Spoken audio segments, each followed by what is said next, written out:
Welcome everyone to the New Fly Fisher. On today's show, we'll be showing you some of the steelhead opportunities available in the province of Ontario. All aspects on how to take these much sought after fish will be discussed. It's going to be a great show, so stay with us.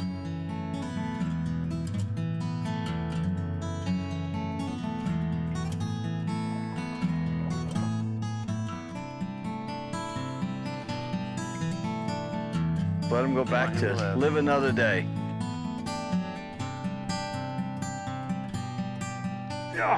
Oh, baby. Look at that fish.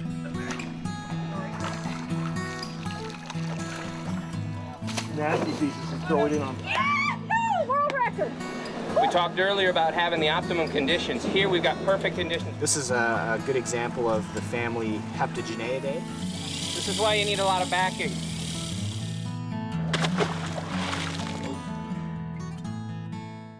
There are many different rivers to find steelhead in Ontario.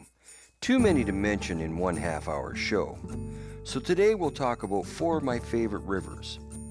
The Maitland, the Beaver, the Niagara, and the Ganaraska.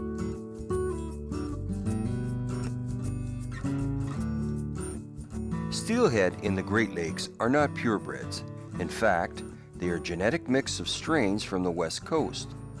After years of interbreeding and adapting to the Great Lakes ecosystem, they have evolved into their own unique strain. In essence, they are jacked up rainbow trout on steroids, which is why anglers will go to great lengths to catch these chrome beauties. Some other steelhead flies you're going to want to have with you just in case. Your traditional hare's ear patterns. Again, when the water becomes clear, you might have to go to traditional patterns.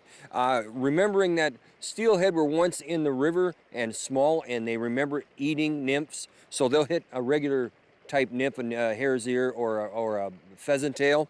I have some copper johns here. They work quite well too. And I have some hair-winged spay flies here. Purple being the predominant color because for some reason steelhead like purple a lot. So have a collection of hair-winged spay flies for swinging in the current when the fish are extremely active. I now join Mike Verhoof for some Maitland action. I was just swinging the fly around and all I felt was a stop, almost like a tightening of the line.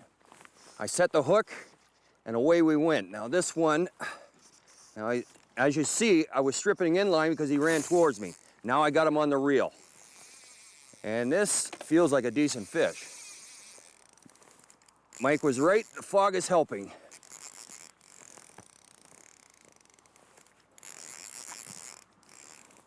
Now he's run way downstream on me and I'm very, very concerned about it. Fighting him gingerly. If he decides he wants to run, I'm letting him run. That's important when fighting any kind of big fish. When they decide they want to run, you got to let them. Don't try to resist it.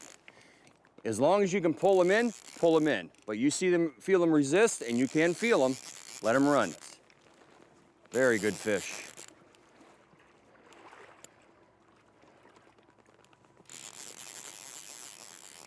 Just at the head of the pool, he picked that fly up, eh? There he goes. Which we'll talk about the tactic itself with Mike when we're done here. How we're taking apart these pools. We're not just barging into a pool. We're starting at the top and working our way down. Nice. Good fish. Nice little hen. Ready? And nicely done. All right. Look at that nice egg-sucking leech right in the corner of the mouth there. So that's a fully purple marabou egg-sucking leech with a big orange bead. And it's tied out of one complete feather, which makes it you can see how it's moving in the water there, just out of the mouth. I'll simply go in and unhook that. It's a very nice prime steelhead hen, pushing about 5 pounds maybe. Great shape. We'll let her go for another day.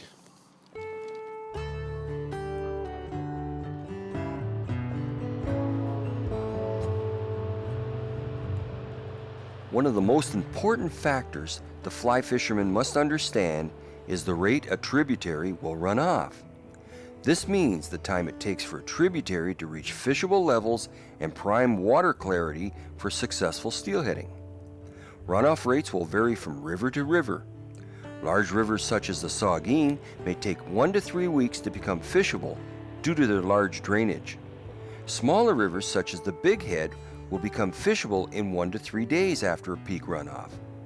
Feeder creeks will be fishable in 12 to 24 hours after rain. These feeder creeks will sometimes hold remarkable runs of migratory steelhead. Taking time to learn how fast your local rivers run off will add greatly to your success when you can fish them in ideal conditions. Taking everything of the 7 weight to move this fish. Now he wants to go for a run again. Every time that fish decides it wants to go for a run, I let it. I do not resist it. I let it go. I only bring it in when I feel it will come in. Now you see it's running again. I'm letting him go.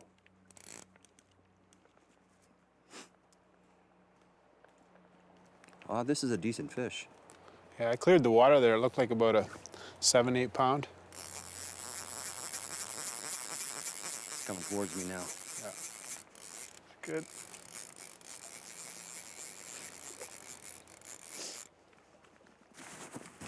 My arm's getting tired, buddy. Oh, this is great. This is wonderful. Gotta love fall steelheading. Okay, yes. And to top it all off, hook is out of the fish's mouth. Oh, the hook come out, did it? Yeah. Well, it just made things easy on us. Now let's have a look at that, Mike. I'm very excited about this. You know, fall steelheading isn't about numbers. It's about quality of fish and how hardy they are and how much they fight. This is a wonderful fish here. Let's put him back in the cradle. There you go. Just hold her there. There you go.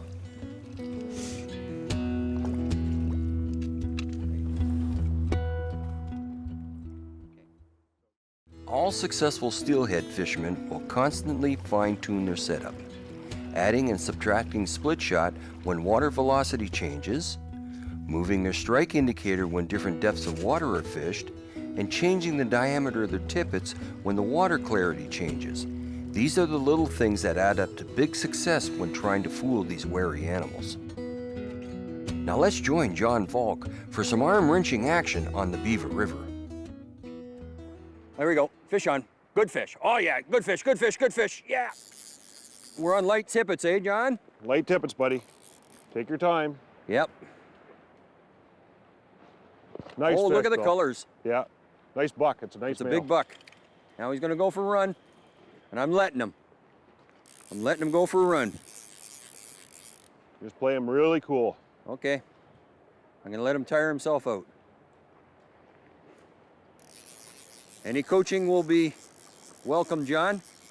Billy, the most important thing when you're fighting a big fish is just to maintain, that's it, your low rod. That way you keep the fish down deeper in the pools, Right. so you're fighting them in the slower water underneath. Okay, especially these cold water winter fish like this. Mm-hmm. Okay, that's absolutely imperative. And the other thing, you've got that nice fighting butt on that rod. Put that right up underneath your forearm. Right. And always look maintain at him. pressure on about a 45-degree angle off your chest. There he is. This is exciting, John. That's a good fish, bud. Yeah. It's not about numbers at this time of year. It's about quality fish. I have a very nice buck here. Watch the boulders. Yeah, I seen that. He just got to keep his head up. When we get that fish ready to land, I'm going to let you bring them to me, okay? Okay. You coach me on any way you want me to do it, I'll do it. This water's extremely cold. Makes him that much more vibrant. He's really shaking his head hard. Well, this is what you've been working all morning for, Bill. Yes, yes. Persistence pays off. You know, we got that little bit of cloud cover. If you notice, the light's a little bit darker now. Right, yeah. Yeah. So that just might have triggered him up a little bit, right? Oh, look at him shake his head. Doing Beauty. some head shaking. Now, we got 7-pound tippet, but I'm not going to allow him I'm gonna play him like a safe cracker. Real Beautiful, easy. beautiful colors. This one is, oh, it's dressed right out, beautiful. A lot of ice around here right now.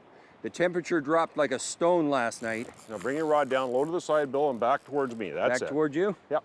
So you work him into the shallows. Okay. Now he's not going to like it when he gets This feels is a those. big fish. This is a very big fish. Watch your rod tipping the trees. Yep. Now back over towards me a little bit. I want a good headshot at him with the net, okay, Bill? Just like that. Perfect. That was an excellent land. That was Congratulations, my friend. cool, my friend. Oh, look at him. Look at the colors. Look at the colors, how bright it is. He's dressed right out. Now you notice, Bill, the one thing, and not a lot of people talk about this. See the importance of the net. Exactly. How many times have you ever handled a fish where you fumbled it because you didn't have a net with you? Right. Let it slide. These fish are very slimy. Yeah. Steelhead, right? We want to release this fish unharmed. And if you notice, I have yet to lift his weight out of the water. That's right. Okay? So I have the absolute control. So the arguments for and against use of nets, this is the only way to handle a fish. Absolutely, I agree with you.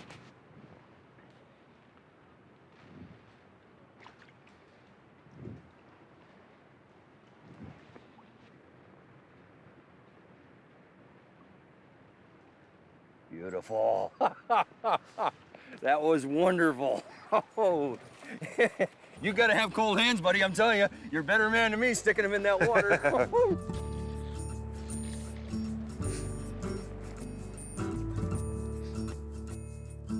Now the Grand River is a naturally silty river, so what that means is the water is always a little bit off-colored, even at the best of times. Doesn't mean it's polluted, it's a complete opposite, it's not polluted here, it's just silty. So what that gives us is the advantage of using heavier tippets and brighter flies. So let me explain that. The choice of flies that you make are due to the water conditions. So the clarity of the water will dictate what color. For instance, in turbid water that we have right now, I'm going to use a fluorescent colored fly. In clear water, I want a more natural colored, for instance, cheese colored, a light pink, or even a white colored fly. Colored water will allow me to use bigger flies too, for instance, woolly buggers or egg-sucking leeches, or big stone flies. So actually, off-colored water is really what you want for steelheading because it makes it easier to take the fish. They're not quite as spooky.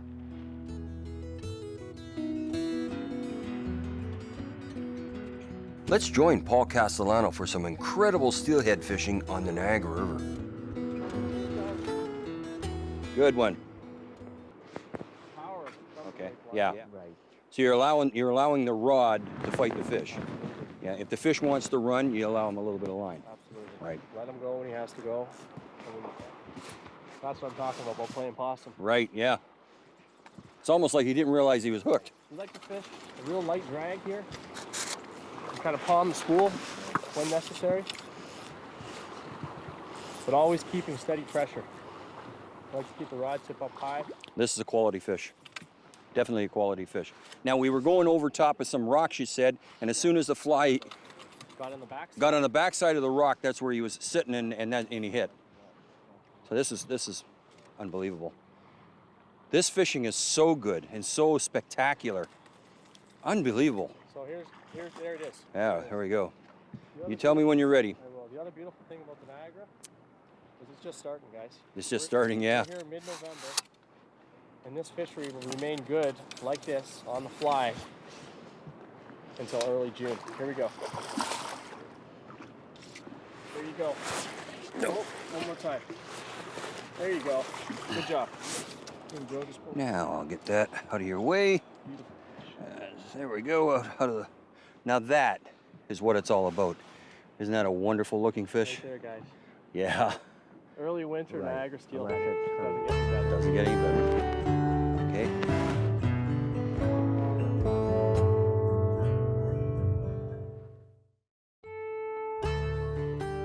One of the fundamental ways to find steelhead and where they lie is to learn how water flow, clarity, temperature, and even light levels affect their location in a tributary. Through experience gained from time spent on the river during different seasons, you quickly assess how these impacts influence where you find fish and why. When combined with knowledge of presentation and patterns, you will evolve into a highly effective steelheader. Good. Yeah. Look at the bend in the rod. Mine back here. Pardon me? Classic take. Classic take. Beautiful. Real Look at the aggressive. bend in the rod. My God, this is a big fish. Real aggressive hit. Yeah. Lots of power. Look how much room too these fish have to move in this system. Yeah. Yeah. We've got lots of depth, lots of water. You're dealing with heavy current. Yeah. It doesn't get much better than this. Doesn't get much better than that. Much more exciting, I'll tell you. Man, oh man, he's fighting you hard. We still haven't had a look at him yet. This is great. Here he comes, coming up. No, he's coming up, now. bulldogging. He's using the current to his best advantage, isn't he? That's right. Here we go. Oh, here we go. It is. Oh, it's not as big as we thought. It's not as big as we thought, but my Real tough goodness. technique. We're right here with the net. You want to slide underneath it? There we go, guys. All right. Yeah, right. Good stuff. Good stuff. Just hold it there for a second. Gorgeous fish, Paul. Okay. Now, Paul, this is a small fish. Now, I was fooled. He used the current to his best advantage there, so we thought it was a much bigger fish. Yeah, So you can see that these small ones are just unbelievable. Dealing with heavy current. This fish has got, real good color. It's been around for a while, but as you can see, small fish like this, how tough they are. Great fight, great fight. Okay. Great, wonderful. Oh, great release, great release. Niagara River Steelhead, boys. Wonderful, wonderful. You certainly know your stuff. I'm telling you, you certainly know your stuff. This is great.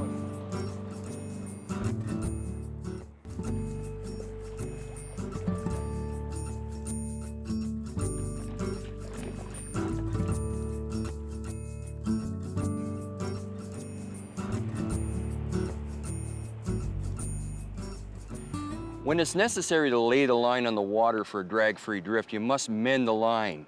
Now there's a technique for this that's really simple. All you will do is wait for the indicator to get parallel with you, then you mend up and you can get a long drag-free drift. Watch this.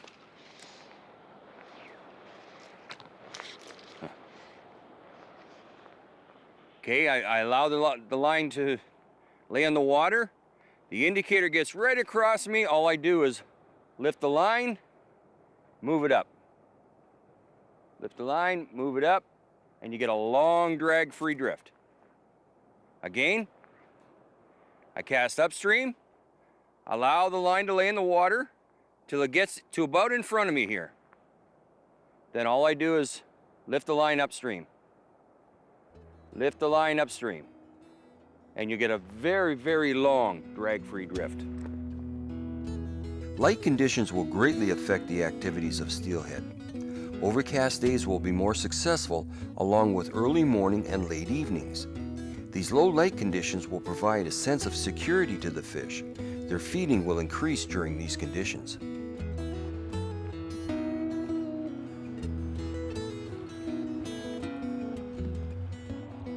Now the equipment you need for steelhead.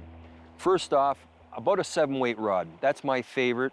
This is an 11.5 foot, and it's actually a spey rod that I use for my nymphing. It's very, very soft, and it's easy to take large fish on light tippets with these. And what I mean by that is steelheading, you sometimes, when the water's clear, you have to go down to 4 and 3 pound tippets. If I had a stiff rod, I would break them very easily. So you want something fairly soft that when the fish fights, the rod bends and moves, and it won't be able to break the tippet. The second is a large arbor reel to match the rod itself. In this case, my large arbor with a floating line, I can take line up real quick. Steelhead have a real habit of running right at you, so you got to have the ability to take your line up quick. So a large arbor is what you need. Drag systems, smooth drag systems, but myself, I like to hold the line or palm the reel when a fish runs. So basically that's what I want. I want the capacity though with the large arbor. Let's join Bill and Kathy Spicer as they have some fun with the steelhead on the Niagara River.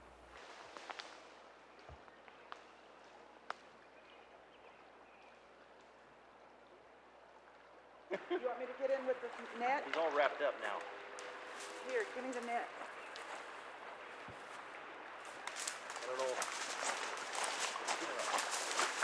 Yes, I do have them all. Big feather. Wrapped all up. Shit. Darn, darn, darn, darn. Get in the water.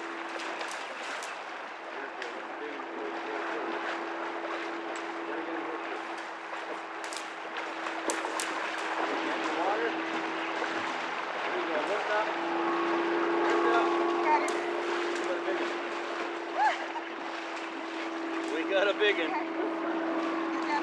Oh! Holy cow.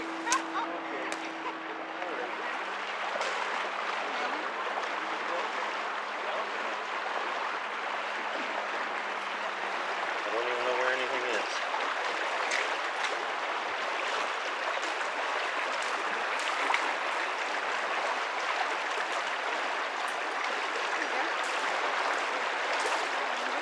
Okay.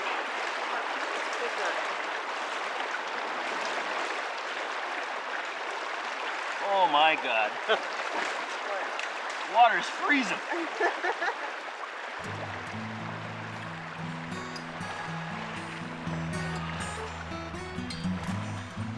We hope you enjoyed today's show and try out the many steelhead rivers in Ontario. For more information on today's show and others in our series, visit our website at thenewflyfisher.com. From all of us here at The New Fly Fisher, thanks for joining us, and we'll see you next week.